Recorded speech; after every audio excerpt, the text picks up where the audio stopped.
All right, in this class, we're going to be doing worksheet 1-5.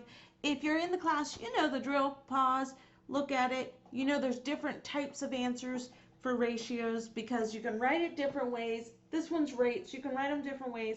I have only written it in the fraction form because ratios look better when you can fit in those units. You have to have the units. The colon makes it a little bit harder to do the units, in my opinion. But if you wrote it with the colon or the 2, as long as you have your units, you're fine. But I only did the fractional value when we, or the backslash, okay? So just know if you wrote it slightly different, it's okay. If you're not in this class, but you would like to be in this class, see the description below, and you'll see a link to my OutSchool page. On there, you'll find all of my classes, and you can figure out the one that's best for you. This is Discovering Pre-Algebra Part 2, when we talk about ratio, rates, proportions, expressions, a lot of different algebraic thought processes that we need for learning algebra. It's kind of like that pre-thinking. All right, so let's go ahead and get started on this. I'm going to zoom in. All right, so then the first one, we're doing 54 miles per hour, and we're finding the rate. Now, the thing that separates a rate from a ratio is a ratio, but at least one of the things has to be a unit. This one we have 2 units. We have miles and hours. Remember, a unit is something that's measured. We're measuring the miles. We're measuring time, the hours, okay? The miles would be the distance. So we could have written this as 54, just plain and simple, picked it out, said, oh, the rate of the bike is 54 miles per 4 hours. Remember I told you this fraction bar means per. Or we could simplify this, okay? So if I simplify this, I would put it as a decimal. I also could have put it as a fraction, put 13 and 1/5. All right, but you have to have your units, miles per hour. You could put a 1 here or not. All right, in this one, Sierra can make 8 friendship bracelets in 2 hours. So that means her ratio is 8 to 2, and to make that a rate, I gotta put the units. I'm making bracelets, and I can make 8 of them in 2 hours. Now, if I want to reduce this and make it a unit rate, then that is 4 bracelets, which we may or may not have talked about unit rates, per 1 hour. Remember, the slash means per. Mark can type 44 words per minute, and this one I'm going to show you what it would look like as a colon. So I put my units, because it's a rate, it has to have the units in there. And that's what it would look like with the colon. Now, if I wanted to reduce that, that's going to be 22 words in 1 minute. And remember that whatever it says first is what has to come first in our ratio. This one says words, so I'm going to put my 65 words per 1 minute. This one's already down into a unit rate. I can't get that any more simplified. All right, so I can either write it with the fraction bar, or I can write it with the colon. I usually use the backspace. I kind of mixed it up per 1 this time because there's a lot of words and it's hard to make a fraction that long.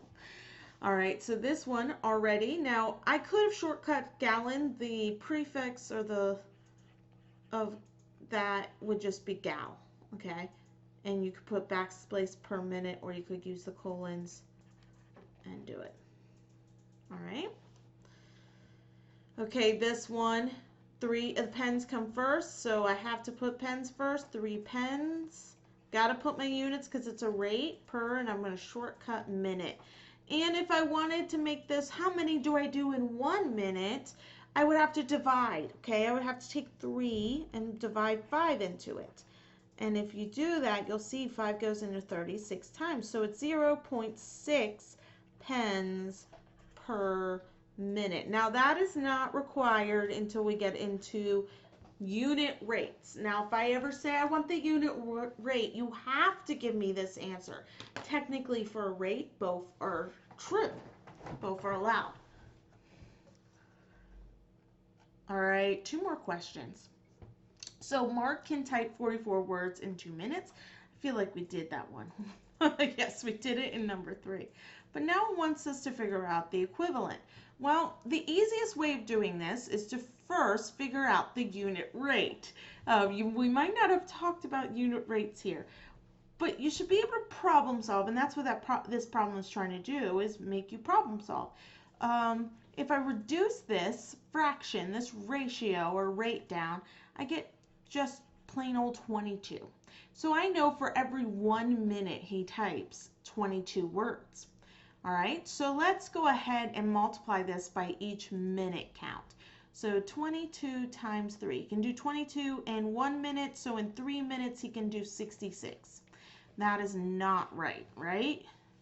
All right, so if he can do 22 in 1 minute, then in 4 minutes he can do 88. Ooh, that's also not right. If he can do 22 in 1 minute, then in 5 minutes he can do 0, carry the 1, 110. Ooh, still not right. If he can go 22 in 1 minute, then in 6 minutes he can do 2, carry the 1, 12, 13, 132. Oh, we have a winner right there. There are 132 words in 6 minutes. Now another way you could have done it is skip count. So if he can do 44 in 2 minutes, 44 is to 2, just like 88 is to 4, just like 88 plus 44 more would be, doing some math in my head, 132. You could have just skip counted and saw, oh, there you go. That's the answer. That's the only equivalent rate on here. All right, RJ can travel by bike at a rate of 10 miles per hour. So this is his rate. Fill out the chart of how many miles he can go. Well, he can go 10 each mile. So the first one he goes 10. The second hour he is 20 miles away from home. The third hour he would be 30 miles away from home. And the last one he'd be 40. So all we're doing is adding 10 each time. 10 more miles is all he goes, because he goes 10 per hour. In this one there are 3, okay? And in this one there are 4 10s that he goes. First hour, second hour, third hour, fourth hour, and we're at 40. Now, of course, multiplication is quicker addition. So I could have went 10 times 1 and gotten 10. 10 times 2 hours and gotten 20. So I could have done this quicker with multiplication, because this is just telling me how many times I multiplied this. I added this, I mean. So if I added this 3 times, then it's 10 times 3. And if I add 10 4 times, then it's 10 times 4. So either method would have given you the numbers in this chart. All right, keep practicing till you feel like you're getting it, and I will see you in class. Let me know if you need anything else.